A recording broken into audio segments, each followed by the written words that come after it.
Hey guys, it's Michael. Welcome back to Michael in the Morning. Today is Sunday, July 19th, 2020, and there is a lot going on in the world today. In today's video, we're going to go over how Georgia doctored some of its data so it looks like the state is doing much better than it actually is. The FDA signed off on pooled testing, which significantly expands diagnostic capacity and how many tests we can conduct. And finally, according to a post by the Washington Post, the White House administration is trying to block billions of dollars in the next stimulus package from actually passing. We are going to go over the specific information that Republicans are drafting up in this second stimulus package and what the White House is planning on blocking, according to White House officials. But before we get started, if you're interested in staying up to date on what is going on in the world with your money and how to make more money, well then please be sure to like the video down below and subscribe to my channel so you can be notified when new videos come out. Also, don't forget to get $5 immediately when you download the Acorns Investing app and get 2 free stocks when you download the Webull Investing app.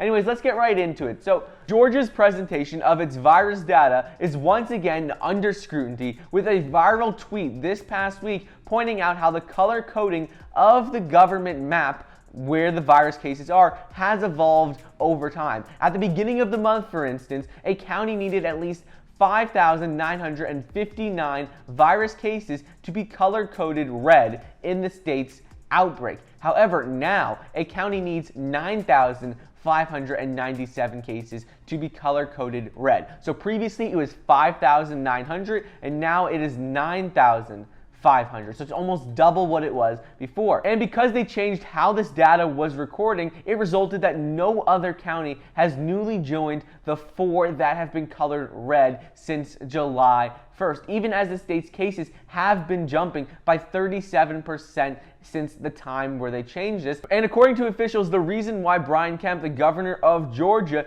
did this and they changed the requirements for color coding red is that essentially Brian Kemp needed a way to show that he hadn't been rash in reopening restaurants, theaters, nail salons, and other businesses in April. He wanted to show that he didn't open up too soon, so what they did is they changed the data so that now it looks like nothing has changed, when in reality, cases have increased by 37%.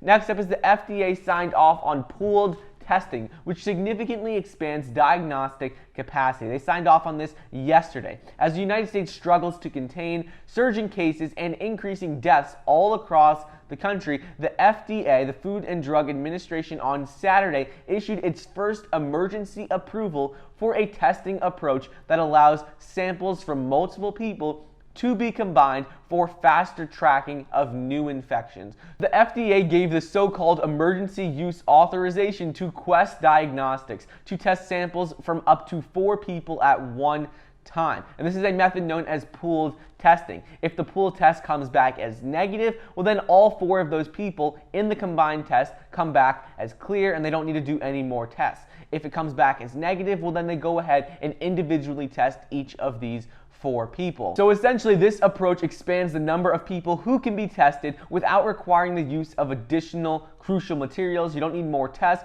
and without more staffing. They simply test 4 people at once. If it comes back negative, all 4 of those people are negative. If it comes back positive, they test each of the 4 people. According to FDA Chief Stephen Hahn, he said in a statement that sample pooling becomes especially important as infection rates decline and we begin testing larger portions of the population. He said this can expand how many people can be tested and it will be much better for the economy moving forward. Moving on, people involved in talks at the White House said on Saturday that the Trump administration is trying to block billions of dollars for states to conduct testing and contract tracing in the next stimulus package. According to anonymous sources at the White House, the administration is also trying to block billions of dollars that the GOP senators want to allocate for the Center for Disease Control and billions more for Pentagon and state departments to address the pandemic at home and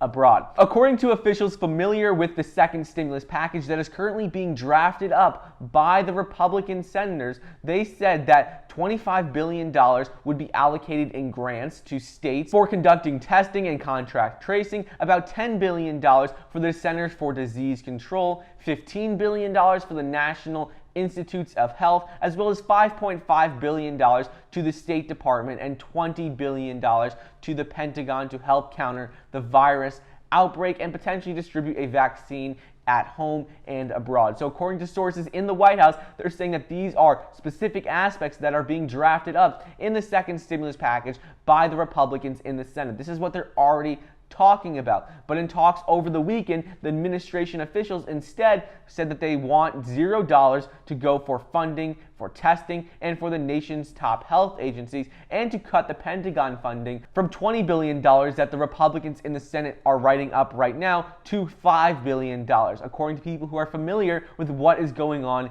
in the White House with the second stimulus package right now.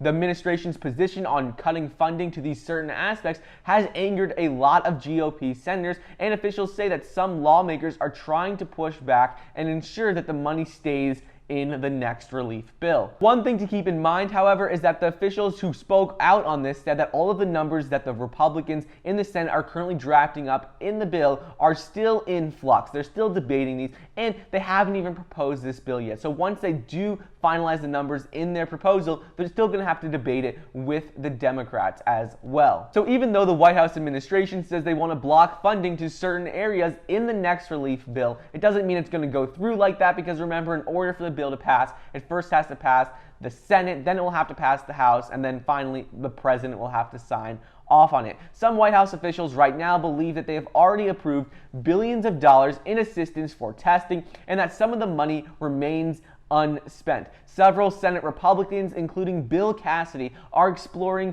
pushing a testing and tracing provision in the next stimulus package, but are expected to meet resistance from other people in the White House. Right now, negotiations are expected to kick off with increased urgency starting tomorrow because of the rapid growth in cases, the steady uptick in the number of deaths, and because a number of stimulus payments are set to expire at the end of July, including these $600 per week and $2,400 per month payments. In late May, there were fewer than 20,000 new cases reported each day. And now since Friday, we've been seeing over 70,000 new cases every single day. So we've 3x'd what we were seeing just earlier in the year in May. So anyways, that's just a quick update on what is going on in the world today in the morning on Sunday, July 19th, 2020. We went over everything from the FDA approving pooled testing, Georgia doctoring its data, and how, according to the Washington Post article, the White House is trying to block billions of dollars from being put in the next stimulus package. I hope you guys enjoyed today's video. Don't forget to get $5 when you download the Acorns Investing app. Get 2 free stocks valued up to $1,400 when you download the Webull Investing app. Thank you so much for watching. Please be sure to like the video down below, leave a comment, and subscribe,